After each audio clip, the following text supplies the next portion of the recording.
আজকের গুরুত্বপূর্ণ ভিডিওতে সবাইকে স্বাগতম। আমি আলোচনা করব আপনাদের যাদের সার্টিফিকেট অথবা রেজিস্ট্রেশন কপি অথবা প্রবেশপত্র অথবা আইডি কার্ড যাদের হারানো গিয়েছে তারা কিভাবে এই প্রসেসটা করবেন। তো আমি এ বিষয়ে আলোচনা করতেছি। প্রথম কাজ হলো আপনাকে সর্বপ্রথম আপনার নাম, রোল নাম্বার এবং যেই স্কুলে বা যে কলেজে লেখাপড়া করছেন ওই কলেজের নাম নিয়ে একটা ডকুমেন্টস নিয়ে সর্বপ্রথম কাজ হলো থানা গিয়ে জিডি করা।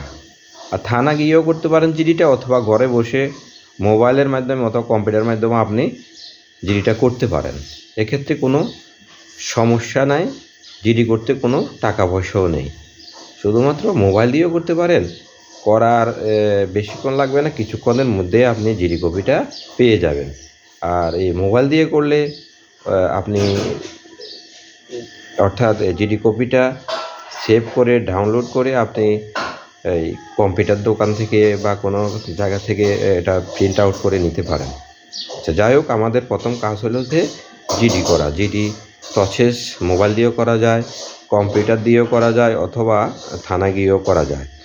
তো আপনি জিডি কপিটা হাতে পাওয়ার পরে তারপরে যাবেন একটা পত্রিকা বিজ্ঞপ্তি দিবেন আপনার ঠিক documents, registration number, roll number, নাম খুব কেয়ারফুলি দিয়ে আপনি পত্রিকা একটা বিজ্ঞপ্তি দিবেন। পত্রিকা বিজ্ঞপ্তিতে অবশ্যই আপনার থানার জিডি কপি লাগবে। যাই হোক, বিজ্ঞপ্তি দেওয়াও হয়ে গেল।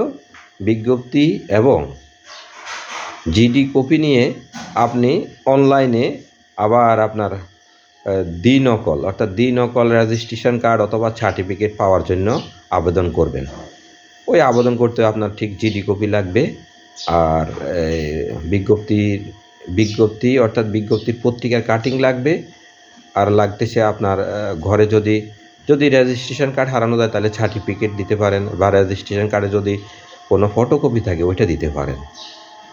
একটা ডকুমেন্টস দিয়ে আপনি সঠিকভাবে আবেদনটা করলেন। আবেদনটা করার পরে এই আবেদনটা প্রথম জমা হবে আপনার অর্থাৎ এই আবেদনটা জমা হবে যাইয়া আপনার প্রধান শিক্ষকের কোডে। প্রধান শিক্ষক উনি আপনার যাচাই বাছাই করে আপনার এই আবেদনটা অনুমোদন দিবেন।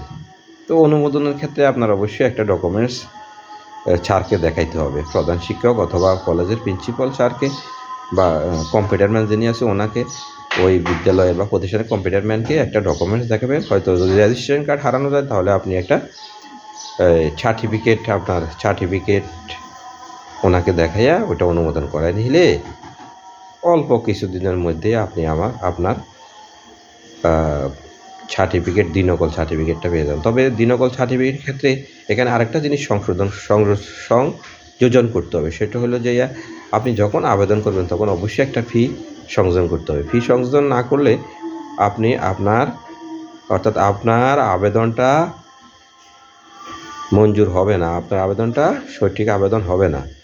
তাই অবশ্যই আপনাকে আবেদন করার সাথে সাথে একটা পেমেন্ট দিতে হবে। অর্থাৎ এই আবেদনের পরিপ্রেক্ষিতে যে খরচ আছে, সরকারি ফি আছে, ওই ফিটা দিতে হবে অনলাইনের মাধ্যমে। তো এই হলো আজকের ভিডিও। আমি যদি ভালো লাগে ভিডিওটা লাইক কমেন্ট করবেন এবং সাবস্ক্রাইব করবেন। আরেকটি নতুন ভিডিও আমি আপনাদের কল্যাণে করতে যাচ্ছি। সবাইকে ধন্যবাদ।